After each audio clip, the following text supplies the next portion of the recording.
Assalamualaikum warahmatullahi wabarakatuh. Perkenalkan, nama saya Muhammad Fauzan. Saya dari kelas 12C dan saya absen 16.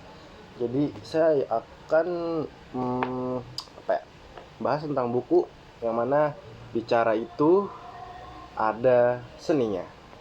Jadi buku ini ditulis oleh Oh Soo-hyang. Dia itu adalah seorang dosen dan pakar komunikasi terkenal dari Korea Selatan. Untuk penerbitnya itu dari Buana Ilmu Komputer. Itu adalah sebuah penerbit dari kelompok Gramedia. Jadi buku ini itu cetakan ke-28 yang diterbitkan pada bulan Mei tahun 2022. Jadi di buku ini sang penulis atau Oh Soo-hyang, kita sebut aja penulis ya. Dia menulis buku ini untuk mereka yang untuk mereka yang berupaya dalam memperbaiki kemampuan bicaranya serta percaya bahwa kehidupan dari pembacanya atau kehidupan dari yang ingin dia berikan itu bakal bermanfaat gitu, dapat merubahnya dengan cara dan dapat merubah kehidupan dari seorang pembaca dengan sebuah cara bicara. Dari buku ini bahasanya mudah dipahami. Jadi kita mulai. Pertama dari bab satu. Bab satu ini berjudul perbedaan juara 1 dan juara 2 terletak pada ucapannya terdapat. Nah, jadi di situ terdapat sebuah kutipan ini di mana berbicaralah layaknya seorang pemimpi, maka mimpimu akan menjadi kenyataan. Di sini kita diberitahu bagaimana sepenting. Jadi kemudian kita pindah uh, kutipan itu. Dari kutipan itu kita mulai di bagian bab dari bab satu, di mana kita diberitahu bahwa pentingnya adanya sebuah kesan pertama dalam pertemuan atau apapun itu. Anggapan seperti gak apa-apa, hari ini kurang baik, kan bisa besok. Itu salah. Jadi gimana caranya, dari buku ini kita diberitahu bagaimana pentingnya sebuah kesan pertama. Masa sih kita bisa mendapatkan sebuah kesempatan kedua dalam bertemu, padahal orang-orang ketika mau bertemu itu pasti ya karena ada kesan dari sebelumnya. Kemudian dari bab satu ini kita juga diberitahu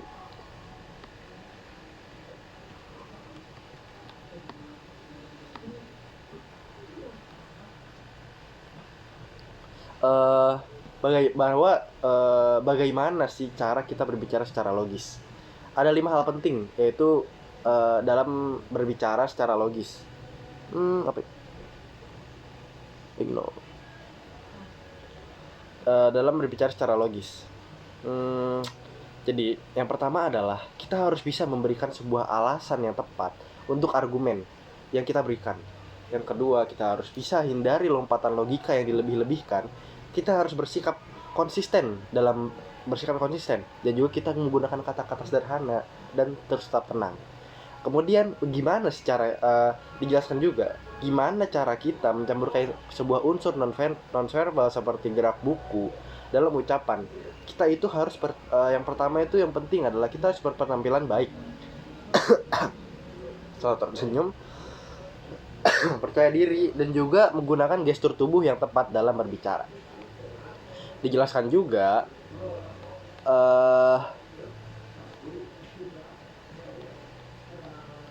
bahwa mengubah cara bicara selain dapat mengubah hidupmu, mengubah cara bicara juga dapat membuat hal yang tidak mungkin menjadi mungkin. Kemudian kita masuk ke bab 2. Bab 2 ini berjudul pintar mendengar dan pandai berbicara. Di situ terdapat kutipan, teknik terpenting dalam komunikasi adalah mendengar. Dijelaskan bagaimana sebuah pertanyaan dengan sebuah ketertarikan dan pujian yang detail itu, dan juga dengan sebuah reaksi yang memberikan sebuah nada antusias itu bisa menciptakan sebuah hubungan yang harmonis. Kemudian dijelaskan juga nih gimana sih sebagai pembicara kita bisa meningkatkan konsentrasi daripada para pendengar. Di antaranya kita bisa berbicara nih, jangan pakai nada yang tidak menidurkan. Kemudian ada juga kita harus menjaga suara kita. Entah itu ketika berbicara kita bisa sekali minum, supaya suara kita tuh gak serak gitu. Karena pendengar itu kita sebagai pembicara harus selalu mengeluarkan baik itu ucapan yang jelas ataupun suara yang jelas. Kemudian yang ketiga adalah mendengarkan sesuai yang dibutuhkan oleh sang pendengar. Kemudian kita masuk ke yang berikutnya. Jelaskan juga terkait tentang sebuah humor. Inti dari sebuah humor adalah tentang timing. Humor itu bisa di sini dijelaskan. Humor itu dapat menjadi sebagai pelumas dalam suasana kaku ataupun dingin. Ketika kita jadi pembicara, humor juga bisa nih ngebuat pendengar kita supaya tidak bosan, dan juga pendengar kita tuh terus ingat akan apa yang kita berikan. Konsentrasinya juga meningkat. Kemudian jadi ada sebuah tips bagi sebuah introvert nih. Gimana sih? Ada 4 mantra yang disebutkan di buku ini untuk seorang introvert dalam meningkatkan rasa percaya diri. Yang pertama, saya mengucapkan, saya memberi salam dan berbicara sambil tersenyum. Kemudian saya berbicara sambil menatap dengan lafal yang tepat. Yang ketiga, saya berbicara dengan jelas dan percaya diri. Kemudian yang keempat, saya mengubah ekspresi tubuh sesuai dengan ucapan saya. Oke. Kemudian di buku ini dijelaskan juga, di bab 2 ini dijelaskan juga bagaimana sih dasar dari sebuah perdebatan. Dasar dari sebuah perdebatan adalah mendengar. Terdapat 4 teknik mendengarkan, yaitu ketika berdebat kita memberikan sebuah respon, mungkin sedikit respon kecil seperti anggukan kepala. Kemudian kita harus sebagai pendengar nih, kan dia lawan kita harus mendengarkan dia sampai selesai. Kemudian yang ketiga, kita harus nih bisa menyimpulkan dulu nih apa yang kita tangkap dari dia sebelum kita mengucapkan sebuah pertanyaan yang akan kita berikan kepada lawan kita. Kemudian yang keempat, kita ikuti lawan kita. Kita buat supaya lawan kita ini merasa tertarik, kayak kita tuh tertarik sama dia. Kemudian di bab 3, kita masuk ke bab 3. Di bab 3 ini berjudul ucapan yang membuat lawan bicara memihak kepada kita. Terdapat kutipan, berikan yang mereka inginkan. Dijelaskan bagaimana di sini dijelaskan bagaimana satu kata kunci yang tepat lebih baik daripada 1000 ungkapan. Terus juga contohnya dalam memasarkan produk, kita sebagai penjual dan lawan kita adalah sebuah target kita. Kita untuk mencapai hasil yang maksimal, dibanding kita mengucapkan produk ini bagus, bisa bla bla bla bla bla, satu ungkapan yang bisa menggambarkan bagaimana produk kita itu lebih baik daripada ucapan yang banyak, karena itu dapat membuat orang-orang tuh ingat. Kemudian dijelaskan juga bahwa ketika kita mau menjual sesuatu, kita harus bisa dapat menilai serta menetapkan nilai jual. Pertama, menilai. Kita harus bisa menilai apa yang akan kita jual. Yang kedua, kita juga harus bisa menetapkan nilai jual dari apa yang mau kita jual. Terus juga dalam semua itu harus sesuai dengan kualitas yang kita berikan.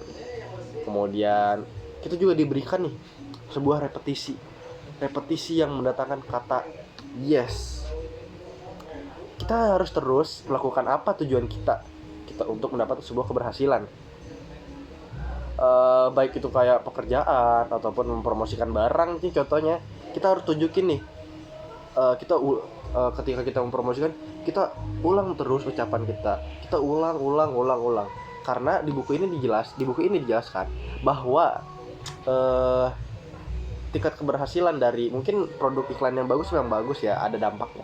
Tapi ketika kita mengulang sesuatu, di situ diucapkan bahwa orang-orang tuh, konsumen akan lebih ingat dengan produk kita dan ya mungkin beli. Kemudian kita juga harus bisa nih menunjukkan bahwa kita itu mampu memberikan apa yang dibutuhkan kepada lawan kita, bukan apa yang diinginkan. Dan juga kita juga dalam menjual sesuatu, kita juga harus bisa nih menunjukkan keuntungan dari apa yang akan didapatkan. Kemudian kita lanjut ke bab 4. Bab 4 ini menjelaskan berjudul tentang beratnya ucapan. ditentukan oleh dalamnya isi. Terdapat kutipan long learn for long run, yang artinya panjang lama belajar untuk perjalanan yang panjang. Jadi di bab 4 ini terdapat 10 aturan komunikasi, yang mana diantaranya yang pertama, gunjingan itu sangat buruk, nggak boleh. Yang kedua, semakin banyak mendengar kita itu semakin baik. Dibandingkan kita banyak berbicara, lebih baik kita lebih mendengar, ataupun kita bisa menyeimbangkannya antara mendengar dan berbicara, itu baik, tapi semakin banyak mendengar itu semakin baik. Kemudian yang ketiga adalah jangan menggebu-gebu dalam sebuah pembicaraan. Yang keempat, berkata yang menenangkan hati. Yang kelima, katakan apa yang ingin didengarkan oleh lawan kita, bukan apa yang ingin kita utarakan. Apa yang mau lawan kita dengar, kita ucapkan, dan jangan kayak paksa gitu buat kita mengutarakan ke dia terus. Kemudian yang keenam, berbicara dengan menutup aib dan terus saling memuji. Yang ketujuh, berbicara yang menyenangkan.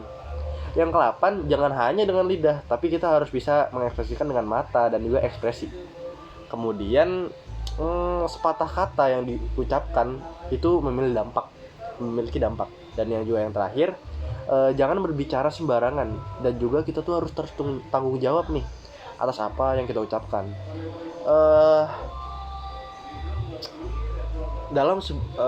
Dijelaskan dalam bab 4 juga. Kemudian dijelaskan juga dalam bab 4, di mana sebelum kita melakukan sebuah presentasi, kita tuh harus kita bagaikan ketika ibu menyiapkan sebuah makanan. Pertama, kenali calon pendengar. Yang kedua, amati tempat yang kita presentasikan gitu, tepatnya di mana. Yang ketiga, jangan lupakan tujuan dari presentasi kita itu untuk apa. Yang keempat, sebagai pembicara itu kita harus selalu siap. Kemudian di bab 4 ini dijelaskan juga bahwa sebuah perkataan yang jujur dan tidak dilebih-lebihkan itu akan menggerakkan hati. Dan kemudian dijelaskan juga nih, passion itu penting. Pekerjaan yang besar pun tidak akan terwujud tanpa sebuah passion. Passion adalah kunci yang menentukan sebuah takdir. Di bab 5 itu berjudul suara bagus bukan bawaan dari lahir. Terdapat kutipan suara menggema menyokong isi. Nah, di bab 5 ini banyak nih ucapan-ucapan atau saran lah dari para ahli-ahli yang ada di buku ini. Mereka ini ahli-ahli yang gede ya. Jadi bagaimana sih cara mereka dalam mengatur suara dalam sebuah pembicaraan sebagai seorang pembicara. Oke, itu aja dari saya. Terima kasih. Wassalamualaikum warahmatullahi wabarakatuh.